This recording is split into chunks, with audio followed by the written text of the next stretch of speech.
بادشاہ ولایت علی مرتضی.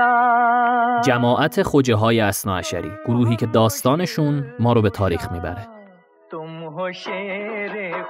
اوایل سال 1870 میلادی گروهی از شیعیان اسماعیلی ساکن هندوستان معروف به خوجه‌ها برای زیارت به عراق میرن. این گروه توی نجف با شیخ زین العابدین مازندرانی که یکی از مجتهدین بزرگ اون زمان بوده دیدار میکنن. عقاید خوجه‌ها حیرت شیخ رو به دنبال داره، چرا که اونا نه تنها نماز نمیخوندن و روزه نمیگرفتن، بلکه برخی ائمه مثل حضرت علی علیه السلام رو به عنوان معبود خودشون میپرستیدن. خوجه‌ها تو اون سفر و نشست‌ها به تشیع اثناعشری تغییر عقیده میدن. آیت الله مازندرانی هم پیرو درخواست خودشون مبلغی به نام ملا قادر حسین که هندی بود رو به هندوستان میفرسته. سفری که هرچند برای ملا قادر یک روز به پایان میرسه، اما آثارش هنوز برای خوجه‌ها ادامه داره.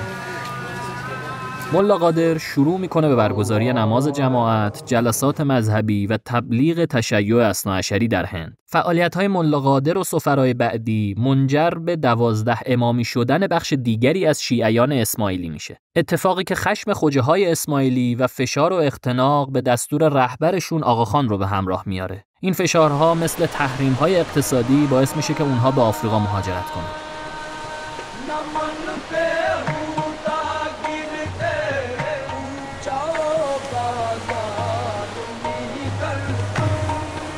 مهاجرتی که مقدمه‌ای میشه برای آزادی عمل بیشتر و گسترش اونها در سراسر دنیا. Zanzibar, as compared to other towns in Africa, had the highest population of the Khoja Ithnaasharis, and they numbered at almost 5,000 followers. People from outside traveled to Zanzibar during the months of Ramadan, Muharram and Safar, specifically to participate in the Azadari.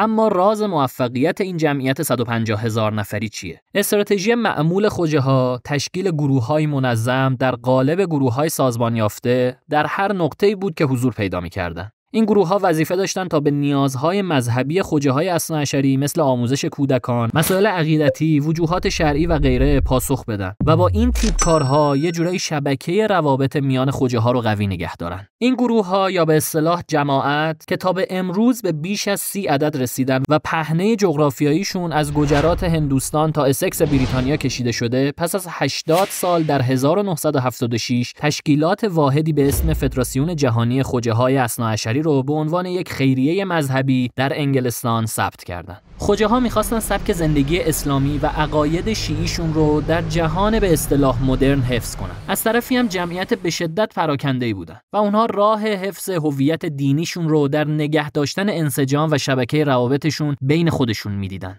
پس نیاز به نگه داشتن سبک زندگی اسلامی در عین پراکنده بودن جغرافیاییشون باعث شد که اونها پایگاه‌های رسانه‌ای رو جدی بگیرن. به همین دلیل می‌بینیم که یکی از فعالترین بخش‌های فدراسیون خوجه‌ها بخش آیتی و رسانه‌ای اونهاست. در کنار این، فدراسیون خوجه‌ها پروژه‌های رسانه‌ای قابل توجهی هم راه‌اندازی کرده. پروژه حوزه آنلاین برای تسهیل دسترسی مجازی افراد به دروس حوزوی، پروژه تربیه برای آموزش دینی به کودکان و فراهم کردن مواد آموزشی معلمان و خلق زیرساخت‌های اینترنتی برای فعالیت‌های خیریه نظیر آی صدقه. اما شاید هیچ کدوم از این فعالیت‌های رسانه‌ای به اندازه فعالیت‌های اونها در زمینه خیریه گستردگی و برد رسانه‌ای نداشته باشه. پروژه‌های بشردوستانه‌ای که هم به حفظ ماهیت حقوقی اونها کمک کرد و هم مثل خیلی از سازمان‌های مذهبی موفق دیگه در دنیا چهره اونها رو در افکار عمومی محبوب کرد.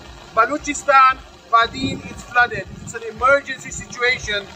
Directly we appeal to you to donate now. خوجه‌ها متوجه این موضوع هم بودن که تا امکانات رفاهی مناسبی رو برای جماعتشون فراهم نکنن، نمیتونن همه نیازهای اونها رو درون خود اجتماع برطرف کنن. برای همین اقدام به توسعه کمپ‌های تفریحی کردن که هم خانواده‌ها از اونها استفاده کنند و هم کودکان و نوجوانانشون رو با خیال راحت از تفریح برای دوره‌های آموزشی دینی به اردوهایی در اون کمپ‌ها بفرستن. نمای بیرونی این کمپ‌ها و فعالیت‌هاشون هم در برساخت تصویری پویا از جامعه سنتی خوجه در دنیای مدرن نقش مهمی داشت.